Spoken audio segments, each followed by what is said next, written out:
Anderson విద్యా లక్ష్యాల వర్గీకరణ. అండర్సన్ వర్గీకరణ ద్విపరిమాణాత్మకంగా అనగా రెండు పరిమాణాలను కలిగి ఉంటుంది. అవి జ్ఞాన పరిమాణము, సంజ్ఞానాత్మక ప్రక్రియ పరిమాణము. జ్ఞాన పరిమాణంలో ఇది అభ్యసన ద్వారా సంపాదించే జ్ఞాన పరిమాణంలో 4 రకాలు. వాస్తవిక జ్ఞానం ఒక శాస్త్రానికి లేదా విషయానికి సంబంధించి సమస్యను పరిష్కరించడానికి విద్యార్థులు తప్పనిసరిగా తెలుసుకోవాల్సిన ప్రాథమిక అంశాలను కలిగి ఉండేదే వాస్తవిక జ్ఞానం. ఇది శాస్త్రాన్ని అర్థం చేసుకోవడంలో ఉపయోగపడే యథార్థ విషయాలను, పదజాలము, నిర్వచనాలు, నియమాలు, సమస్య పరిష్కారానికి సంబంధించిన వివరాలు లేదా అంశాలను సూచిస్తుంది. భావాత్మక జ్ఞానం ఒక పెద్ద నిర్మాణంలో ప్రాథమిక అంశాలు, వాటి మధ్య పరస్పర సంబంధాలతో కలిసి పనిచేసే విధానం గురించి జ్ఞానం. ఇది నిర్దిష్ట శాస్త్రానికి సంబంధించిన వర్గీకరణలు, సూత్రాలు, సాధారణీకరణలు, సిద్ధాంతాలు, నమూనాలు లేదా నిర్మాణ సహసంబంధాల పరిజ్ఞానానికి సంబంధించినది. 3. ప్రక్రియాత్మక జ్ఞానం ఒక శాస్త్రానికి, విషయానికి లేదా రంగానికి సంబంధించి అన్వేషణ పద్ధతులలో నిర్దిష్ట నైపుణ్యాలు, సాంకేతికత పరిజ్ఞానమును. ఈ జ్ఞానంలో ఏదైనా ఎలా చేయాలి, విచారణ పద్ధతులు, నైపుణ్యాలు, ఆల్గరిథంలు, పద్ధతులను ఉపయోగించడం కోసం ప్రమాణాలు ఉంటాయి.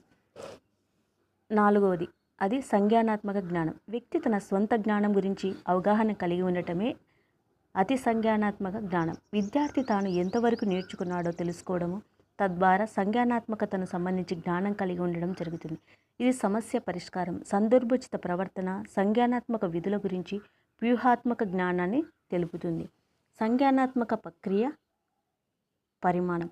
అండర్సన్ వర్గీకరణలో 2వ పరిమాణము సంజ్ఞానాత్మక ప్రక్రియ.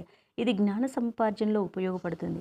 సంజ్ఞానాత్మక ప్రక్రియ 6 స్థాయిలను వర్గీకరించారు. అవి పెరుగుతున్న సంజ్ఞానాత్మక సంక్లిష్టత యొక్క నిర్మాణాన్ని నిమ్న స్థాయి ఆలోచనల నుండి ఉన్నత స్థాయి ఆలోచనల వైపు ఆధిపత్య క్రమంలో అమర్చబడినవి. అభ్యసన లక్ష్యాలు రూపొందించబడినవి. ఉపయోగించే క్రియలను కూడా ఒక్కొక్క స్థాయిని పేర్కొనటంలో 6 ఆలోచన స్థాయిల పరిధికి మరింత పెరుగుతుంది.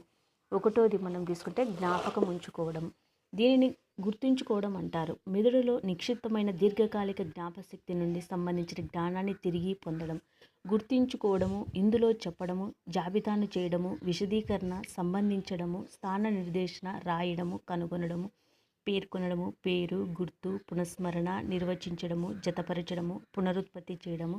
జ్ఞాపకం ఉంచుకోవడము, చిత్రించడము, పఠించడము, గుర్తించడము, ఎంపిక అనే క్రియాపదాలు ఉంటాయి. 2వది అవగాహన చేసుకోవడం. మౌలిక రాతపూర్వక రేఖాచిత్రాల సమాచారంతో బోధనా విషయాన్ని అర్థవంతం చేసుకోవడానికి అవగాహన చెప్పవచ్చు. ఇందులో వివరించడము, వ్యాఖ్యానించడము, సమూహారము, విచక్షణ, ఊహించుకొని, తిరిగి చెప్పు, అనువాదించు, సరిపోల్చు, విశదీకరణ, సంబంధించు,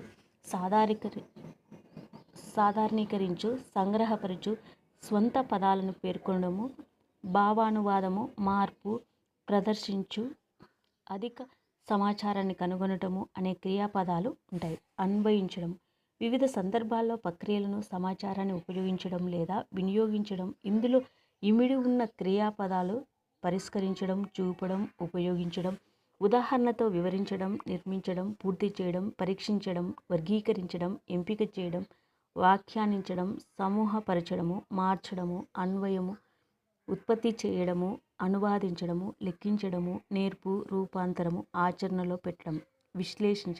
విశ్లేషించడం అనేది సమాచారాన్ని భాగాలుగా విభజించడం. భాగాలు ఒకదానితో ఒకటి మొత్తం నిర్మాణము లేదా ప్రయోజనంతో ఎలా సంబంధాన్ని కలిగి ఉంటాయి అని నిర్ణయించడం. అంటే ఒక విషయాన్ని దాని భాగాలుగా విభజించి నిర్ణయించడం. విశ్లేషించడంలో ఇమిడి ఉన్న క్రియాపదాల విశ్లేషణ, విభేదించడం, పరీక్షించడం, సరిపోల్చడం, వ్యత్యాసము, అన్వేషణ, వర్గీకరణ, గుర్తింపు, వివరణ, విడదీయడం, ప్రకటించడం, పాల్గొనడం, భేదపరచడం, ఉపవర్గీకరణ, తగ్గించడం అనేటువంటి అంశాలు అనేటువంటివి ఉంటాయి. అంతేకాకుండా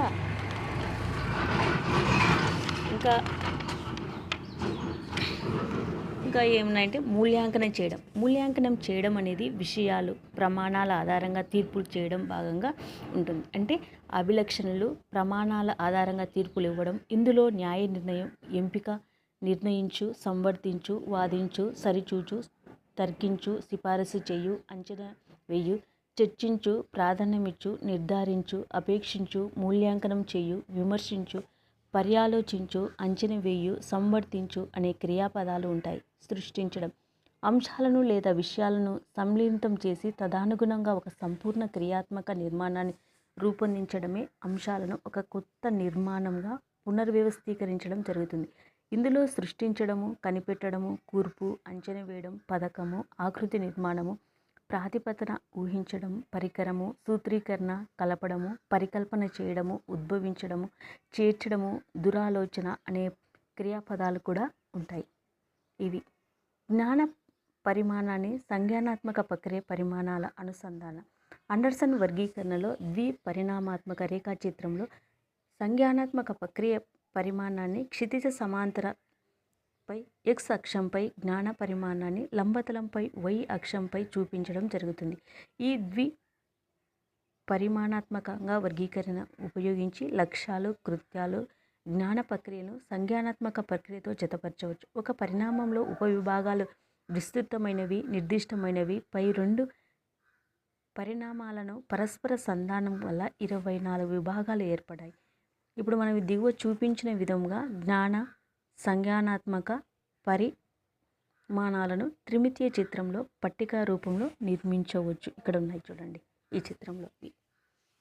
నెక్స్ట్ ఉదాహరణతో బోధనా లక్ష్యాల స్పష్టీకరణలు అనేటువంటివి